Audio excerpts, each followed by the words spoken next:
கேரளாவில் ஒரு பிரச்சனை வந்துச்சு. ஒரு பொண்ணு பஸ்ஸில் போனதாட்டும் அந்த பொண்ணை ஒருத்தர் இடித்ததாகவும் அந்த பொண்ணு வீடியோ எடுத்து பிரபலப்படுத்தி அவர் இறந்து போதாட்டும் சூசைட் பண்ணிட்டாருன்னு சொன்னாங்க. என்ன பண்ணியிருக்கலாம், அந்த பொண்ணு சைடில் தப்பு இருக்குது.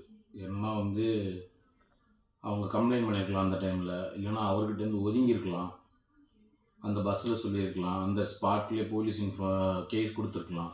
அது எதுவுமே பண்ணாமல் சோசியல் மீடியாவில் போட்டு அவங்க ஃபேமிலிக்கெலாம் தெரிய வச்சு அவரை ரொம்ப இது பண்ணி இறந்தது தப்பு தான். அதே மாதிரி இப்போ இதை வச்சு நீ நிறைய வீடியோ போட்டுகிட்டே இருக்காங்க. இந்த பொண்ணு அந்த வீடியோனால அந்த பொண்ணும் பாதிக்கப்படும்.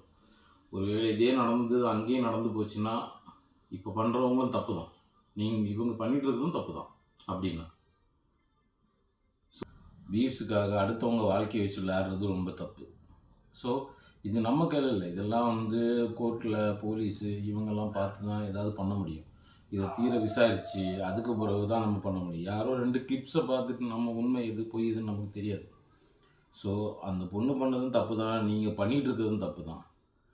ஏன்னா பல பிரச்சனைகள் இருந்துமே எதுக்குமே யாருமே குரல் கொடுக்கல. இப்போ ஒரே ஆளை ஃபோக்கஸ் பண்ணி எல்லாருமே பண்ணிகிட்டு இருக்குது. அங்கேயும் மனவர்த்து எல்லோரும் மனுஷங்க தானே. இது மாதிரி வீடியோ அப்லோட் பண்ணாதீங்க. ஃபஸ்ட்டு என்னங்கிறத கன்ஃபார்ம், இல்லைன்னா அந்த ஸ்பாட்லே அது என்னன்னு உடனே யாரையாவது பக்கத்தில் சொல்லுங்கள், இல்லைன்னா போலீஸில் சொல்லுங்கள், இல்லைன்னா அந்த கண்டக்டரை சொல்லுங்கள். அப்படி ஏதாவது பண்ணலாம். இது எந்த விதத்துலையும் இல்லாமல் நீங்கள் வீடியோ அப்லோட் பண்ணி எல்லாருக்கும் தெரிய வைக்கணும், இதெல்லாம் நியாயமே கிடையாது. அதே மாதிரி இப்போது நீங்கள் பண்ணிகிட்டு இருக்கிறது நியாயமும் கிடையாது தான். இது ஃபேமஸ் பண்ணி தான் பிரச்சனையை கிளியர் பண்ண முடியும்னா இது எல்லாருமே அவங்கவுங்க சுயநலத்துக்கு தான் பண்ணிகிட்ருக்கீங்க. சரிங்களா? இதை கொஞ்சம் ஸ்டாப் பண்ணிட்டு அது நல்லது ஒளிபரப்புங்க, நிறைய மக்களுக்கு கொண்டு போங்க. கெட்டதை ரொம்ப கொண்டு போய் உங்களுக்கு என்ன லாபம்னு எனக்கு தெரியாது. இப்போ அவருக்கு ஜஸ்டிஸ் கிடைக்கிறதுக்காக நீங்கள் போராடுறீங்கன்னு சொல்கிறீங்களா? இதுக்கு முன்னாடி நிறைய பிரச்சனைகள்லாம் நீங்கள் அப்படின்னா போராடி இருக்கலாம், யாருமே போராடலை.